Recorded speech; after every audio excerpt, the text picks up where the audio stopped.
आज के वीडियो में हम समस्त चक्रों में से 7 प्रमुख चक्र, उनसे जुड़े हुए तत्व और उनसे जुड़े हुए ग्रहों के विषय में बात करेंगे। वीडियो थोड़ा लंबा हो सकता है, लेकिन इस वीडियो को ध्यानपूर्वक समझिएगा, जानिएगा, क्योंकि ध्यानपूर्वक समझने और जानने के बाद ही ये आप जान पाएंगे कि इस यूनिवर्स ने कैसे इस शरीर में सब कुछ संतुलित करने के लिए दिया है। ज़रूरत है तो बस हमें अपनी दिनचर्या, अपनी ऊर्जा और कहीं ना कहीं अपने कार्य क्षेत्र को संतुलित करने की।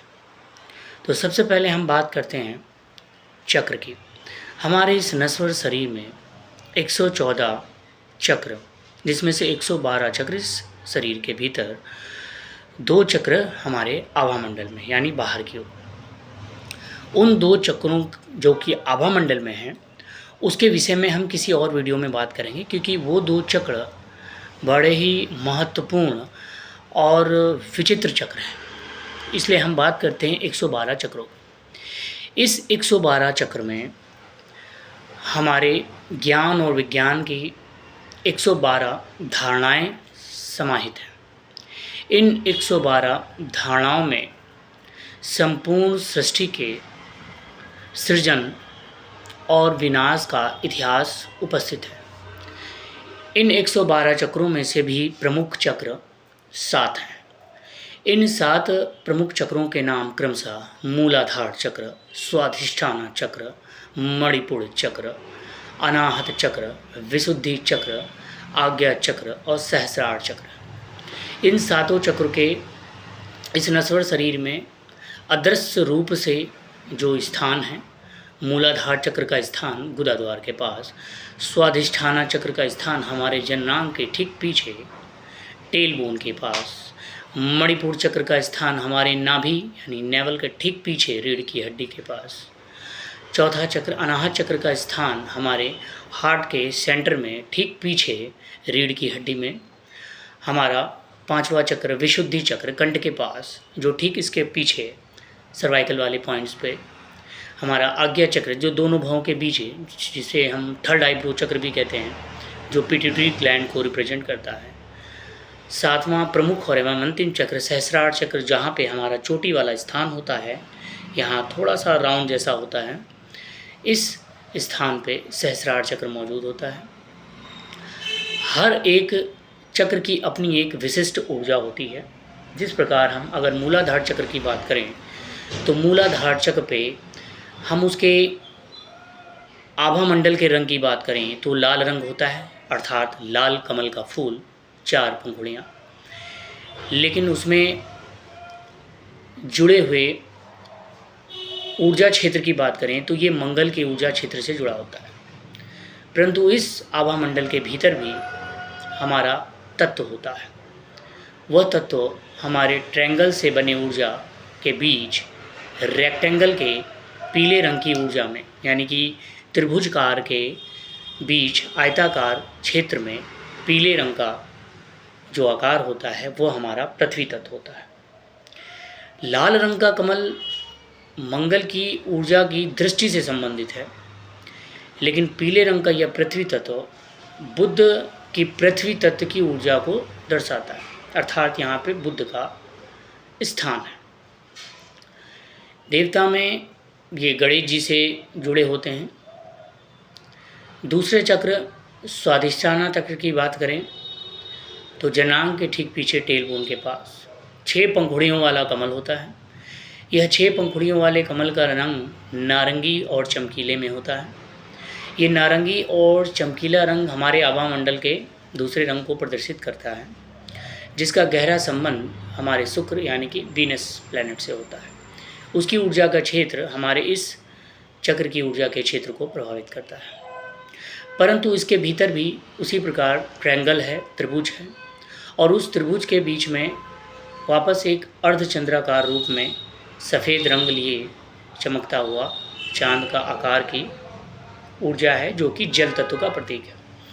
अब चूँकि ये सफ़ेद रंग का है और जल तत्व है, तो ये हमारे चंद्रमा को भी रिप्रेजेंट करता है। ये हमारे चंद्रमा की ऊर्जा को भी दर्शाता है, परंतु यहाँ चंद्रमा का मुख्य स्थान नहीं है। ये सिर्फ चंद्रमा की दृष्टि को रिप्रेजेंट करता है। मुख्य स्थान हमारा शुक्र का ही है। तीसरे चक्र की अगर बात करें तो यह मणिपुर चक्र, जो नेवल चक्र के ठीक पीछे, नाभि के ठीक पीछे रीढ़ की हड्डी में विद्यमान है। इस चक्र पर उपस्थित कमल 10 पंखुड़ियों वाला है। 10 पंखुड़ियों वाला ऐसा कमल जिसका रंग पीला है, और इस पीले रंग के कमल का संबंध हमारे गुरु बृहस्पति से होता है। परंतु ये गुरु बृहस्पति का मुख्य स्थान नहीं है, ये सिर्फ गुरु बृहस्पति की दृष्टि संबंधित ऊर्जा को रिप्रेजेंट करता है। अब इस पीले रंग के कमल के भीतर भी एक ट्रायंगल है, एक त्रिभुज है। इस त्रिभुज के भीतर एक ऐसा सर्कल है जिसको बीचों बीच एक ट्रायंगल है, और इस ट्रायंगल के तीनों कोनों को सर्कल काट रहा है। यह दृश्य गहरे लाल रंग का है। इस गहरे लाल रंग के आकार में अग्नि तत्व का समावेश है। यह अग्नि तत्व हमारे मंगल ग्रह की उपस्थिति को प्रदर्शित करता है। मंगल ग्रह का पक्का घर कहें, या मंगल ग्रह की उपस्थिति कहें, या मंगल ग्रह का मुख्य स्थान कहें, यह हमारा अग्नि तत्व है, अर्थात मणिपुर। परंतु ध्यान देने वाली बात यह है कि इसके आभा मंडल का जो रंग है, पीला रंग, इस पीले रंग का संबंध सूर्य से भी है और गुरु बृहस्पति से भी है।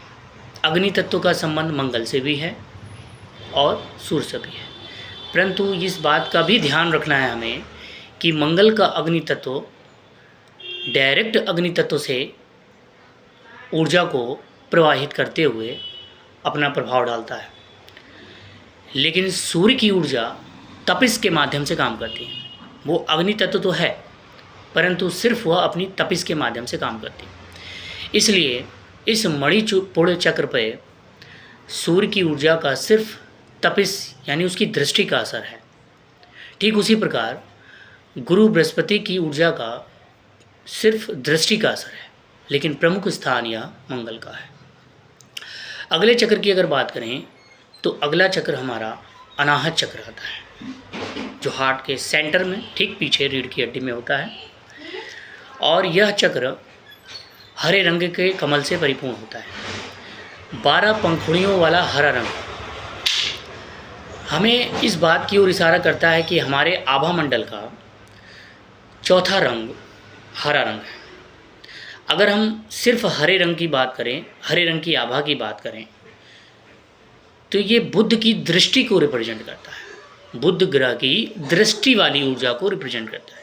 यहाँ पर बुध ग्रह की उपस्थिति नहीं है, यहाँ बुध ग्रह का पक्का घर नहीं है, यहाँ पे बुध ग्रह का प्रमुख स्थान नहीं है, लेकिन बुध ग्रह की जो दृष्टि है उसको ये रिप्रेजेंट करता है।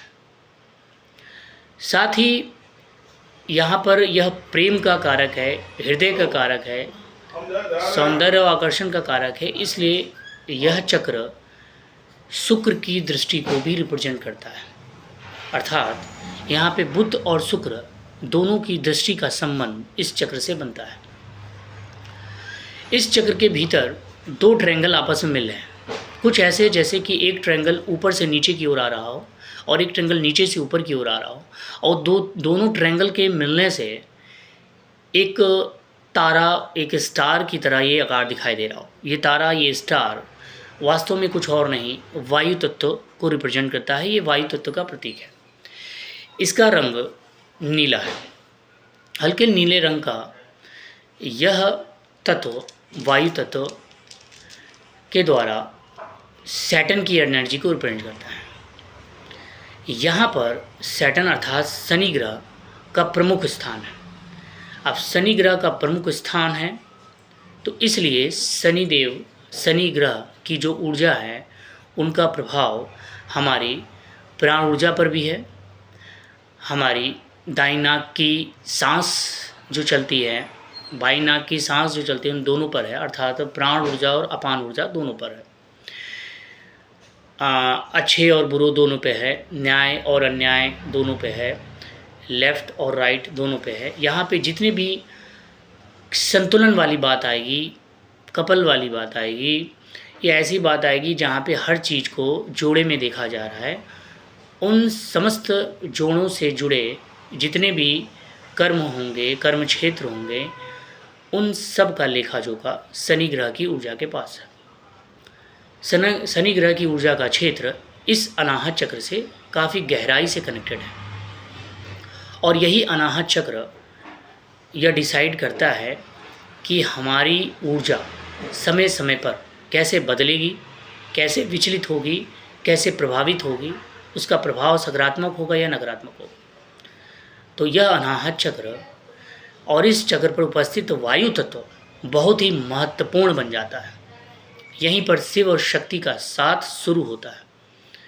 अब इसे सूक्ष्म रूप में समझते हुए हम संक्षिप्त रूप में बताना चाहेंगे कि अनाहत चक्र और वायु तत्व अर्थात मजिस्ट्रेट यानी कि जज, इस चक्र की ऊर्जा, इस वायु तत्व की ऊर्जा और इस पर उपस्थित शनि देव की ऊर्जा, इससे कनेक्टेड शनि ग्रह की ऊर्जा यह फैसला करती है, यह निर्णय करती है कि आपका संपूर्ण जीवन कितना संतुलित रहेगा, कितना सकारात्मक और कितना नकारात्मक रहेगा। अगले चक्र हम विशुद्धि की अगर बात करें तो विशुद्धि चक्र हमारे कंठ के पीछे जो सर्वाइकल वाला पॉइंट होता है, जहाँ मेंडुला स्थित होता है, उस स्थान पे होता है।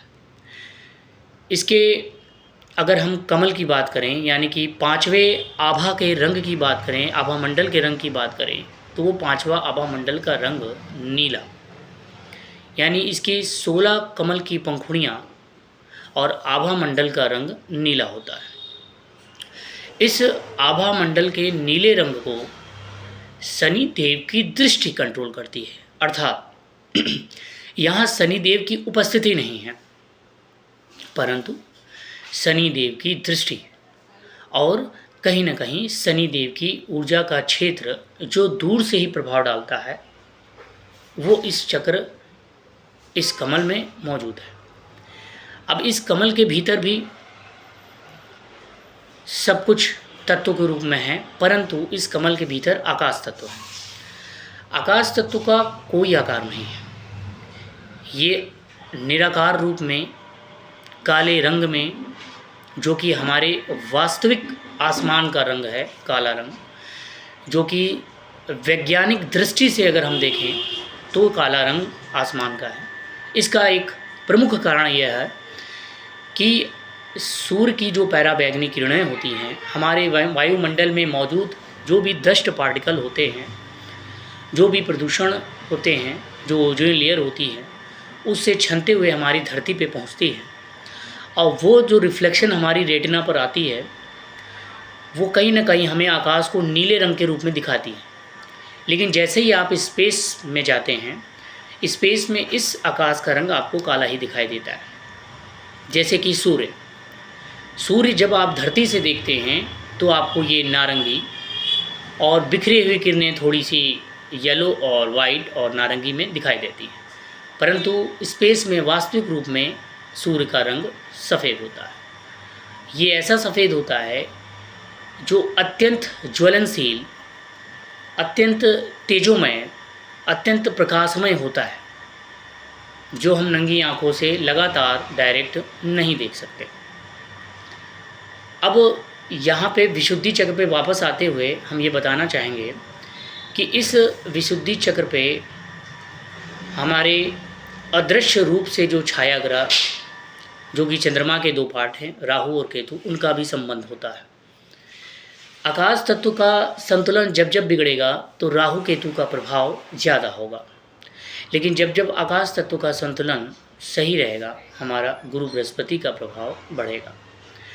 शनि की दृष्टि की ऊर्जा का प्रभाव से मतलब ये है कि हमारे शनि ग्रह की उपस्थिति और हमारे गुरु बृहस्पति की उपस्थिति के बीच जो भी एंगल, जो भी कोण बनेगा, उनकी जो दूरी बनेगी, उनकी जो ऊंचाई का प्रभाव होगा, वह शनि देव की ऊर्जा इस चक्र पे अपना प्रभाव डालेगी।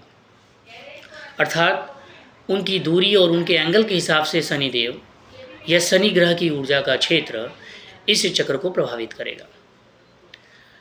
लेकिन इन सब में अगर हम आकाश तत्व को संतुलित रखें तो कहीं ना कहीं गुरु बृहस्पति की संतुलित ऊर्जा, सकारात्मक ऊर्जा हमें बाकी की ऊर्जाओं से बचाती रहेगी। अगला चक्र आज्ञा चक्र। जैसा कि मैंने पहले ही बताया, आज्ञा चक्र जो दोनों भवों के बीच में होता है, जिसे हम थर्ड आईब्रो चक्र कहते हैं, वह थर्ड आईब्रो चक्र दोनों भवों के बीच में सूर्य को रिप्रेजेंट करता है। सूर्य की ऊर्जा अपने आप में ही शक्तिशाली, परमाणु की तरह विस्फोटक और चमकदार है, जिसके अगर हम वास्तविक रंग की बात करें तो सफ़ेद रंग है, परंतु अगर हम ऊर्जा की बात करें तो इसमें समस्त रंग आ जाते हैं, सातों रंग आ जाते हैं। इन सातों रंग में हमारी ऊर्जा समाहित होती है। यहाँ पे सूर्य की मुख्य उपस्थिति है और कहीं ना कहीं ये हमारे पांचों तत्व के ऊपर आदि तत्व, अनादि तत्व और शिव तत्व को प्रस्तुत करता है। अब इस आदि, अनादि और शिव तत्व का अर्थ हम किसी और वीडियो में चर्चा करेंगे, क्योंकि इस वीडियो में सिर्फ हम ऊर्जा के क्षेत्र, उनके तत्व और इस शरीर के साथ जो चक्रों के साथ संबंध स्थापित हो रहा है इसके विषय में बात कर रहे हैं। अगला चक्र सहस्रार चक्र, जो मस्तिष्क के ऊपरी हिस्से में ब्रह्मरंध्र के पास, यहाँ जो छोटी वाला स्थान होता है गोल गोल, यहाँ पर उपस्थित होता है। यह सहस्रार चक्र चंद्रमा की उपस्थिति को रिप्रेजेंट करता है, चंद्रमा की प्रमुख ऊर्जा की उपस्थिति को रिप्रेजेंट करता है। जैसा कि हमने पहले बताया था कि जो हमारा स्वादिष्ठाना चक्र, जो दूसरा चक्र होता है, वहाँ पे चंद्रमा की केवल दृष्टि संबंध की ऊर्जा का कनेक्शन होता है, लेकिन यहाँ पे चंद्रमा की उपस्थिति और चंद्रमा की मुख्य ऊर्जा का संबंध है। तो सहस्रार चक्र और चंद्रमा की ऊर्जा हजारों कमल वाली पंखुड़ियों से युक्त होता है।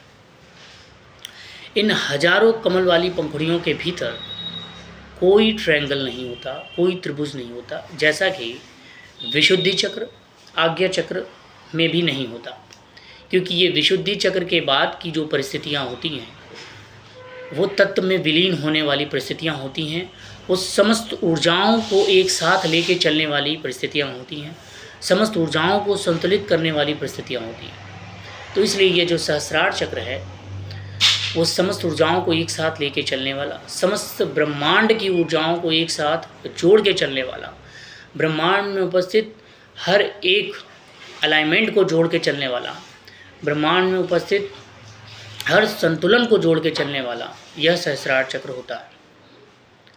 अर्थात इस नश्वर शरीर में 7 प्रमुख चक्रों से हमारे सातों ग्रह की ऊर्जा क्षेत्र का और दृष्टि क्षेत्र का संबंध होता है। ऊर्जा क्षेत्र ग्रहों के अपने अपने स्थान को दर्शाते हैं, परंतु दृष्टि क्षेत्र उनके गोचर को, उनके हर वक्त घूमने की स्थिति को दर्शाते हैं, उनके वाइब्रेशन से उत्पन्न होने वाली ऊर्जा को दर्शाते हैं। दृष्टि संबंध उनके मैग्नेटिक फील्ड को दर्शाते हैं और गुरुत्वाकर्षण बल उनके अपने स्वयं के स्थान को दर्शाते हैं, जो हमारे शरीर के समस्त चक्रों में और उनमें उपस्थित तत्वों में विद्यमान है। अध्यात्म के मार्ग पे और योग के माध्यम से जब हम इन्हीं चक्रों, इन्हीं तत्वों का संतुलन करते हैं तो हम कह सकते हैं कि हम कम से कम धार्मिक अनुष्ठान किए बगैर या किए बिना इन समस्त ग्रहों का संतुलन अपने शरीर की ऊर्जाओं में कर सकते हैं और इस प्रकार हमारा संपूर्ण जीवन एक संतुलित जीवन बन जाता है, जिसमें हमारा कर्म क्षेत्र बहुत ही महत्वपूर्ण है। इस कर्म क्षेत्र का संबंध सिर्फ 1% होता है, बाकी 99% ऊर्जा क्षेत्रों का संबंध होता है। हमारी चेतना जब पूर्ण रूप से अनकॉन्शियस से कॉन्शियस और कॉन्शियस से सबकॉन्शियस में प्रवेश करती है, अर्थात अचेतन से चैतन्य अवस्था और चैतन्य अवस्था से अवचेतन मन की ओर जब जाती है तो हर चीज़ सिर्फ ऊर्जा के माध्यम से और विचारों के माध्यम से संभव होता है, जिसमें हम कम से कम धार्मिक अनुष्ठान करके स्वयं का, जीवन का और आसपास के वातावरण का संतुलन कर सकते हैं। अब इन समस्त ऊर्जाओं का संबंध हमारे शरीर की इस ऊर्जाओं से क्यों है? क्यों ऐसा किया गया है कि ये समस्त ग्रहों की ऊर्जाएं हमारे शरीर की अलग अलग चक्रों को और तत्वों को प्रभावित करें? ऐसा इसलिए किया गया है क्योंकि हर ऊर्जा का एक मुख्य उद्देश्य है, और हर ऊर्जा का जो मुख्य उद्देश्य है उसका सीधा संबंध प्राकृतिक के संतुलन से है। हमारे कर्म क्षेत्र के माध्यम से, अथवा जो हम उस कर्म क्षेत्र में बुद्धि और विवेक लगाते हैं, किसी भी प्रकार से ना तो प्राकृतिक का संतुलन बिगड़े, ना ब्रह्मांड का संतुलन बिगड़े, और इस धरती पे मानवता एवं उसके धर्म को कोई हानि ना हो। धर्म से यहाँ संबंध सत्य से है, और सत्य का संबंध प्राकृतिक से है। तो इसीलिए ये किसी व्यक्ति विशेष, किसी जाति विशेष, किसी पंथ विशेष के लिए नहीं है। ये संपूर्ण ब्रह्मांड में उपस्थित जीव जंतुओं, प्राणियों, मनुष्यों, पेड़ पौधों, इस ब्रह्मांड में सूक्ष्म से सूक्ष्म मौजूद चीज़ों के लिए है। इसलिए धर्म का अर्थ सिर्फ मानव का कल्याण या सिर्फ जीव जंतुओं का कल्याण नहीं है। धर्म का अर्थ प्राकृतिक का संतुलन, ब्रह्मांड का संतुलन, और इन दोनों के संतुलन को ध्यान में रखते हुए अपने जीवन का संतुलन है। यही धर्म है, और इसी धर्म को ध्यान में रखते हुए हमें अपनी ऊर्जा क्षेत्रों को बार बार संतुलित करना होता है, चाहे तो धार्मिक राह पे चलते हुए, चाहे तो आध्यात्मिक मार्ग पे चलते हुए, चाहे तो धार्मिक और आध्यात्मिक दोनों मार्ग पे चलते हुए, या सिर्फ आध्यात्मिक मार्ग पे चलते हुए। लेकिन कहीं ना कहीं जब तक हम अध्यात्म और धर्म इनसे वंचित होकर कर्म क्षेत्र में प्रवेश करते हैं या इनके बिना अपने कर्म को करते हैं, तो हमारी ऊर्जा क्षेत्र असंतुलित होती है और उस ऊर्जा क्षेत्र का प्रभाव नकारात्मक होना शुरू हो जाता है। इस प्रकार सबसे पहले हमें स्वयं को जानना चाहिए, स्वयं की ऊर्जा को जानना चाहिए, स्वयं की ऊर्जा के क्षेत्र को संतुलित करना चाहिए। उसके बाद ही हम ब्रह्मांड में उपस्थित समस्त ऊर्जा के क्षेत्रों को अपने शरीर के साथ तालमेल में बैठा पाएंगे, और जो पहले से ही ब्रह्मांड में उपस्थित है उस अलाइनमेंट में हम कनेक्ट हो पाएंगे, जुड़ पाएंगे। बाकी की कुछ महत्वपूर्ण चर्चाएं हम अगले वीडियो में कहेंगे। अभी के लिए धन्यवाद।